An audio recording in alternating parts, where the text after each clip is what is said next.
Hello everyone, welcome back to my channel. আমার নতুন একটি ভিডিওতে তোমাদের অনেক অনেক স্বাগত আর ভালোবাসা জানাই। সকাল সকাল কোমর বেঁধে একদম রান্না করতে শুরু করে দিয়েছি। কেন বলো তো, আজ একটা জায়গায় যাব, তো সেই জন্য তাড়াতাড়ি করে একটু রান্নাবান্না সেরে নিচ্ছি। রান্নাবান্না করে নিয়ে তারপরে স্নান টান করে যাব। হ্যাঁ হ্যাঁ, বলছি কোথায় যাচ্ছি না যাচ্ছি সব কিছুই তোমাদের সাথে শেয়ার করব। আর তার আগে দেখে নাও আমি কি রান্না করছি। সব রকম আনাজ দিয়ে একটা চচ্চড়ি করছি, আর ওদিকে হচ্ছে আলু পটল দিয়ে মাছের ঝোল করছি। তবে আজকে কিন্তু আমি ভাত খাবো না, আজ আমার উপোস। আর কেন উপোস চলো বলি তোমাদেরকে। তো চলো এবার বলি আমি কোথায় যাব। আসলে আজ হচ্ছে মঙ্গলবার, আর আমাদের এখানে মঙ্গলবার আর শনিবার দুটো দিন ফলাহার, মানে ফলাহার মানে আশা করি অনেকেই জানো, তবুও বলে দিচ্ছি। ওই চিড়ে মুড়ি, তারপরে গুড়, আম দই এসব মেখে খাওয়াটাকেই তো মানে আমাদের এখানে ফলাহার বলা হয়। তো এই এই খাবারটাই খেতে হবে একটা জায়গায়, ঠাকুর মন্দির আছে, তো সেখানে যেয়েই খেতে হবে ফলাহারটা। আর আজ হচ্ছে শীতলা মায়ের ফলাহার আছে, মানে শীতলা পুজো প্লাস ফলাহার করতে হবে। বাড়ির যে মানে হয় শাশুড়ি বা বৌমা যে হোক, মানে মেয়েদের এটা ব্রত, তো এটা করবে। দুটো ফলাহার হয়, একটা হচ্ছে মা মনসার ফলাহার হয়, আর একটা হচ্ছে শীতলা মায়ের ফলাহার হয়। তো এইবারে আছে আজ শীতলা মায়ের পুজো প্লাস ফলাহার আছে।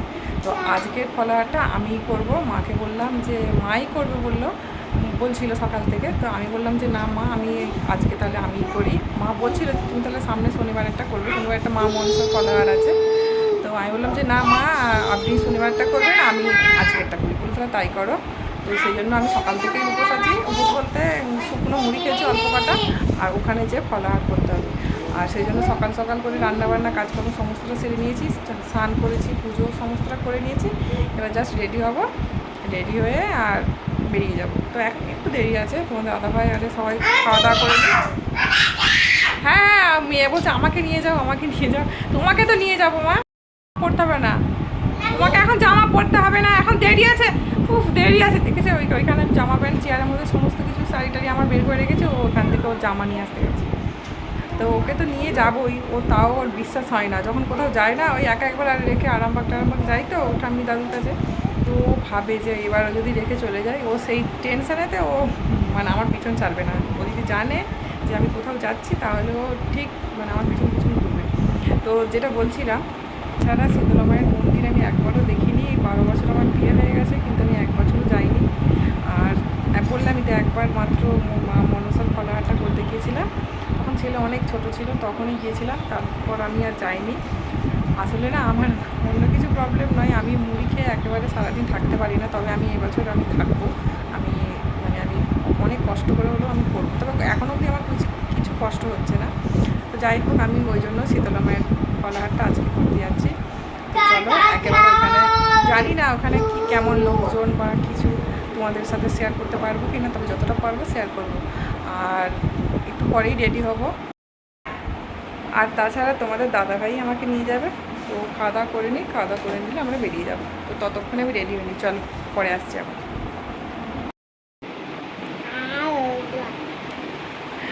বা এই অসভ্য, ও এত আদর করছে কেন বলো তো, যাতে আমি ওকে নিয়ে যাই। ভাবছি আমি, ও এখনও ভাবছে আমি ওকে নিয়ে যাবো না। তোমাকে নিয়ে যাবো না, নিয়ে যাবো, কী করবো? তো আমি রেডি হয়ে গেছি, মেয়েকে এখনও রেডি করাইনি। তোমার দাদাভাই নিচ থেকে আসুক, ও খেতে গেছে, খেয়ে আসুক, খেয়ে এলেই বেরিয়ে যাব। আমি রেডি হয়ে গেছি মোটামুটি। আর এটা নতুন শাড়ি, এটা আমার মা দিয়েছিল। শাড়িটা অনেক দিন থেকে তোলা ছিল, তো ভাবলাম যে যেহেতু আজকে একটা ব্রত করছি, ঠাকুর মন্দির যাচ্ছি, তাও সাদা শাড়িটাই পরি, সেটাই পরেছি।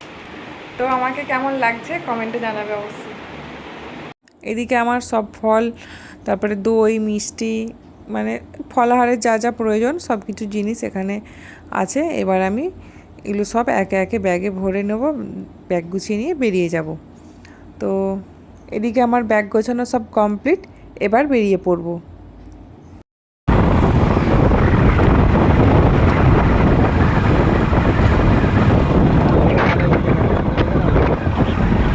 দুদিন ধরে যে ঝড় বৃষ্টি হলো, তো কিছুই লাভ হয়নি মনে হচ্ছে।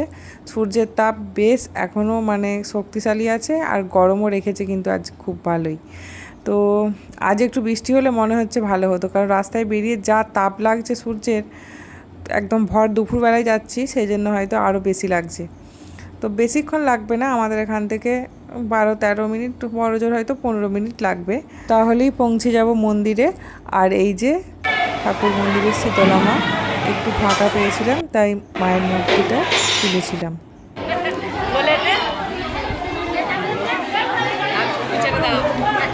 আমি তো এসে দেখি আমাদের বাড়ি সবাই চলে এসেছে, আমিই লাস্ট।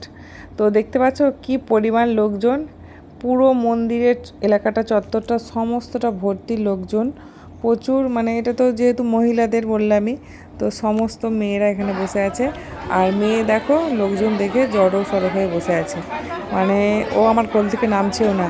তবে আমি এই মন্দিরে প্রথম এলেও আমার কিন্তু খুব ভালো লেগেছে। এখানে সবাই কি সুন্দর হাসি মজা করে সবাই ফলাহার করছে, সবার সাথে মানে অনেক গল্প মজা হয়েছে, অনেক আনন্দ হয়েছে আজকে। আর এদিকে পায়েল দেখো হাত নাড়ছে সোনামাকে। আর মানে আমি বসেছিলাম আমাদের বাড়ির ফ্যামিলির সবার কাছে, মানে আমার যাতে কুর্তুতে যা, আর আমাদের অর্পিতা ছিল বাড়ির বৌমা, তো সবাই একসাথেই আমরা ফলাহার করেছি। আর এদিকে তোমাদের দাদাভাই বাইরে দাঁড়িয়েছিল, যেহেতু মেয়েদের ও ভেতরে ঢোকেনি, ও বাইরে দাঁড়িয়েছিল, আর মেয়েকে এই যে কুলফি কিনে দিয়েছে।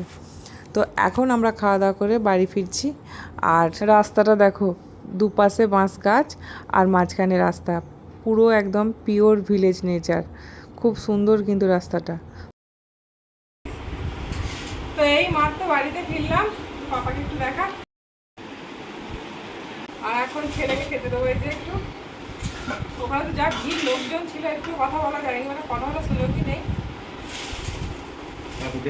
হ্যাঁ ঠাকুর দেখেছি, ঠাকুর মূর্তি আছে ওখানে, আমি প্রথম মানে মা শীতলার মূর্তি দেখি, শিলা মূর্তি দেখেছি। পাপাকে নিবি তো, কথা বলছি, ছেলে ক্যামেরা ধরে দিচ্ছে, তো কাটবি না, কাটছিস কেন? বললামই তো যে ছেলে ক্যামেরা ধরে দিচ্ছে, আসলে ওই ভিডিওটা করে দিচ্ছিল।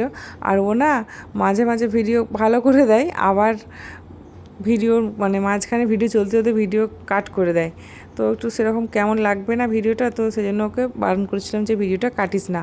আর এখন ছেলেকে খেতে দিয়ে দিচ্ছি, ওকে ফলার মেখে দেবো, ও খাবে, তোমাদের দাদাভাইকেও দেবো, আর ও দাদু ঠাম্মিও খাবে, সবাই খাবে। আসলে যখন মাও ফলার করতে যায়, মাও এরকম ফলার খেয়ে আমাদের জন্য নিয়ে আসে, বেশি বেশি করেই আনা হয়, তো বাড়িতে এলে আমরাও খাই, এরকমটাই হয়। আমি বিয়ের পর থেকে এত বছর ধরে এই নিয়মটাই দেখে আসছি। তো আমিও যেহেতু আজকে ফলার করতে গিয়েছিলাম, এখন আমি ফলার করে এসে আমি সবাইকে ফলার দিচ্ছি। সবাই বলতে তোমাদের দাদাভাই আর ছেলেই খাচ্ছে, মা বাপি পরে খাবে বললো, কারণ দুপুরে একটু ওরা লেটে খাওয়া দাওয়া করেছে সেই জন্য।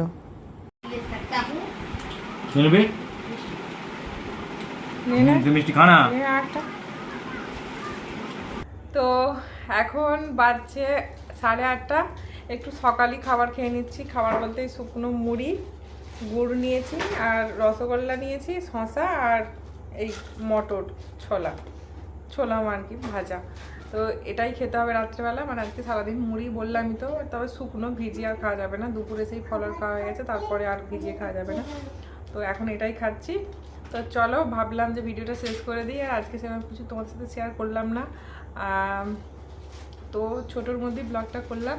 তোমাদের কেমন লাগলো আজকের ব্লগটা অবশ্যই কমেন্টে জানাবে, আর যদি আমার ব্লগ ভালো লাগে তাহলে লাইক কমেন্ট শেয়ার করবে, আর নতুন নতুন ব্লগ দেখতে হলে আমার চ্যানেলকে অবশ্যই সাবস্ক্রাইব করতে হবে। আর তোমরা প্লিজ আমাকে একটু সাপোর্ট করো সবাই, আমার ভিডিও তোমরা তোমাদের রিলেটিভদের মধ্যে, বন্ধুবান্ধবদের মধ্যে একটু শেয়ার করে দিও, যাতে সবাই আমার ভিডিও দেখতে পারে। আর এর মধ্যে ফোনের একটা সমস্যা হয়ে গেছে, ফোনের না, আমার ট্রাইপডটা ভেঙে দিয়েছে আমার মেয়ে, একটু হেলে হেলে পড়ে আছে। তো চলো, কি আর করা যাবে, দেখি সারানো যায় কিনা, না হলে আবার একটু নতুনের ব্যবস্থা করতে হবে। তো চলো, টাটা।